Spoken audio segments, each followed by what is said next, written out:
ವಾಕ್ಯ ಸಂಗಮ ಯೂಟ್ಯೂಬ್ ಚಾನೆಲ್ಗೆ ಸ್ವಾಗತ.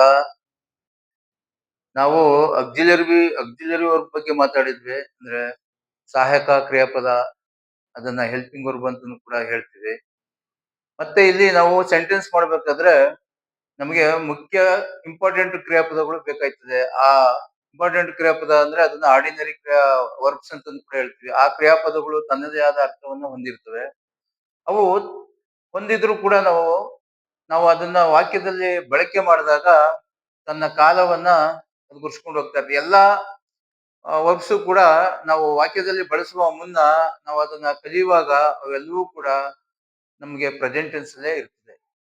ಇಲ್ಲಿ ಆಕ್ಸಿಲರಿ ವರ್ಬ್ ಬಂದ್ರೆ ಇಲ್ಲಿ ನಾವು am, is, are, was, have, had, has ಇವುಗಳನ್ನ ನಾನು ಆಕ್ಸಿಲರಿ ವರ್ಬ್ ಆಗಿ ಗುರುತಿಸಿದ್ದೆ. ಇಲ್ಲಿ ನಾವು ಮೇನ್ ವರ್ಬನ್ನ ನಾವು ತಗೊಂಡಾಗ ವಾಕ್ಯವನ್ನ ರಚನೆ ಮಾಡ್ಬೇಕಾದ್ರೆ ಇಲ್ಲಿ ನೋಡಿ, ವಾಸ್ ಅನ್ನೋದು ಆಕ್ಸಿಲರಿ ವರ್ಬ್, ಸರ್ಪ್ರೈಸ್ ಅನ್ನೋದು ಇಲ್ಲಿ ಮೇನ್ ವರ್ಬ್. ಇದು ತನ್ನದೇ ಅರ್ಥವನ್ನು ಹೊಂದಿರ್ತದೆ. ಆಶ್ಚರ್ಯಗೊಳ್ಳುವುದು ಅನ್ನೋ ಅರ್ಥವನ್ನ ಇಲ್ಲಿ ನಾವು ಇಡಿ ಫಾರ್ಮ್ ನ ಮಾಡಿದಾಗ ಅದು ಭೂತಕಾಲಕ್ಕೆ ಬದಲಾಗಿದೆ ಅನ್ನೋದು ನಮ್ಗೆ ಅರ್ಥ ಆಗ್ತದೆ. ಹಾಗೆ ದೇ ಲಾಫ್ಡ್ ಅಂತ ಇದೆ, ಅದು ಲಾಫ್ ಅನ್ನೋ ಒಂದು ಕ್ರಿಯಾಪದ, ಅದು ಇಡಿ ಫಾರ್ಮ್ ಇದೆ, ಈಗ ಭೂತಕಾಲಕ್ಕೆ ಬದಲಾಗಿದೆ ಅಂತ ನಾವಿಲ್ಲಿ ಅರ್ಥ ಮಾಡ್ಕೋಬಹುದು. ಇಲ್ಲಿ ಗೆಟ್ ಅನ್ನೋದು ಗಟ್ಟಾಗಿದೆ. ಇಲ್ಲಿ ವ್ಯತ್ಯಾಸ ಇದೆ ಸ್ವಲ್ಪ ಕೆಲವು ಇದರಲ್ಲಿ. ಅಲ್ಲಿ ರೆಗ್ಯುಲರ್ ಮತ್ತೆ ಇರ್ರೆಗ್ಯುಲರ್ ವರ್ಬ್ ಅಂತ ಕೂಡ ನಾವು ನೋಡ್ತೀವಿ. ಇಡಿ ಫಾರ್ಮ್ ಇಂದ ಬರೋದೆಲ್ಲ ಅದು ರೆಗ್ಯುಲರ್ ಆಗಿ ಬರ್ತದೆ ಪಾಸ್ಟ್ ಟೆನ್ಸ್ ಬಂದಾಗ. ಇದು ಗೆಟ್ ಅನ್ನೋದು ಇರ್ರೆಗ್ಯುಲರ್, ಅಲ್ಲಿ ಇಡಿ ಫಾರ್ಮ್ ಬರಲ್ಲ, ಅದು ಗಟ್ಟಾಗಿದೆ, ಗಟ್ಟನ್ ಅಂತ ಆಗುತ್ತೆ. ಹಾಗೆ ಇಲ್ಲಿ ಮೆಟ್ ಆಗಿದೆ, ಅದರಿಂದ ಇದು ಕೂಡ ಇರ್ರೆಗ್ಯುಲರ್ ವರ್ಬ್ ಇದು. ಹೀಗೆ ನಾವು ಇಲ್ಲಿ ಭೂತಕಾಲದ ಅಂತ ನಾವಿಲ್ಲಿ ಅದನ್ನ ಗುರುತಿಸ್ಕೋಬಹುದು.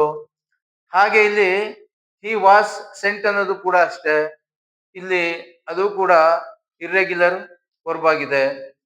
ಹಾಗಾಗಿ ನಾವು ಇಲ್ಲಿ ಹ್ಯಾವ್, ಹ್ಯಾಸ್, ಈಸ್, ವಾಸ್ ಇವೆಲ್ಲವನ್ನ ಕಾಲವನ್ನ ಗುರುಸೋದಿಕ್ಕೆ ನಾವು ಮತ್ತೆ ಕಂಟಿನ್ಯೂಸ್ ಫಾರ್ಮ್ಲಿ ವಾಕ್ಯಗಳನ್ನ ರಚನೆ ಮಾಡಬೇಕಾದ್ರೆ ನಾವು ಇದನ್ನ ಬಳಕೆಗಳನ್ನ ಮಾಡ್ತೀವಿ ಅನ್ನೋದು ನಾವು ಇದೇ ವಾಕ್ಯಗಳಲ್ಲಿ ಕೂಡ ನಾವು ನೋಡ್ಬೋದು.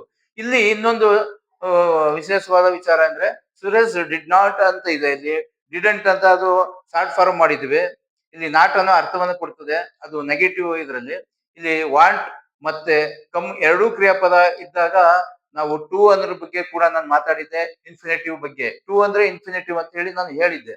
ಇಲ್ಲಿ ಏನಾಗ್ತದೆ ಅಂದ್ರೆ ಇದು ಯಾವುದೇ ಕಾಲದಲ್ಲಿ ಇರೋದಿಲ್ಲ. ವಾಂಟೆಡ್ ಟು ಕಮ್ ಅಂದ್ರೆ ಬರಲು ಬಯಸುತ್ತೇನೆ ಅನ್ನೋ ಅರ್ಥವನ್ನ ಕೊಡ್ತದೆ. ಇಲ್ಲಿ ಯಾವುದೇ ಕಾಲವನ್ನ ಹೇಳೋದಿಲ್ಲ ಟು ಕಮ್ ಅನ್ನೋದು. ಹಾಗಾಗಿ ನಾವು ಇನ್ಫಿನಿಟಿವ್ ಅಂದ್ರೆ ಏನು ಅಂತ ಕೂಡ ನಾನು ಹೇಳಿದ್ದೆ ಹಿಂದೆನೆ. ಹಾಗೆ ಅದನ್ನ ಇನ್ನೂ ಹೆಚ್ಚಾಗಿ ವಿಷಯಗಳನ್ನ ಹೇಳ್ಕೊಂಡು ಹೋಗ್ತಾ ಇರ್ತೀನಿ. ಮತ್ತೆ ನೀವು ಪಾಠವನ್ನ ಅಭ್ಯಾಸ ಮಾಡೋ ಒಂದು ಪ್ರಯತ್ನವನ್ನ ಹೆಚ್ಚಾಗಿ ಮಾಡ್ತಾ ಇರಿ. ಮತ್ತೆ ನಮ್ಮ ಚಾನೆಲ್ ನೀವು ಯಾವಾಗ್ಲೂ ಅದನ್ನ ಫಾಲೋ ಮಾಡ್ತಾ ಇದ್ರೆ ನೀವು ಹೆಚ್ಚಿನ ವಿಷಯಗಳನ್ನ ನೀವು ಇಲ್ಲಿ ತಿಳಿತಾ ಹೋಗ್ಬೋದು, ಅದ್ರ ಜೊತೆಗೆ ಕಲಿತಾ ಹೋಗ್ಬೋದು. ನಾಳಿನ ಇದರಲ್ಲಿ ಇವಾಗ ಸಿಂಪಲ್ ಪ್ರಿಪೋಸಿಷನ್ ಆಯ್ತು, ಜೊತೆಗೆ ಕಾಂಪೌಂಡ್ ಆಯ್ತು, ಇನ್ನು ಮತ್ತೆ ಜೊತೆಗೆ ಇಲ್ಲಿ ಫ್ರೇಜ್ ಪ್ರಿಪೋಸಿಷನ್ ಬರ್ತದೆ. ನೆಕ್ಸ್ಟ್ ಅದನ್ನ ನಾನು ನಿಮಗೆ ವಾಕ್ಯಗಳನ್ನ ರಚನೆ ಮಾಡಿ ಆ ವಾಕ್ಯಗಳಲ್ಲಿ ಬಂದಂತ ಕಾಂಪೌಂಡ್ ಪ್ರಿಪೋಸಿಷನ್ ಮತ್ತೆ ಫ್ರೇಜ್ ಪ್ರಿಪೋಸಿಷನ್ ಬಗ್ಗೆ ಹೆಚ್ಚಿನ ವಿಷಯವನ್ನ ಕೊಡ್ತಾ ಹೋಗ್ತೀನಿ.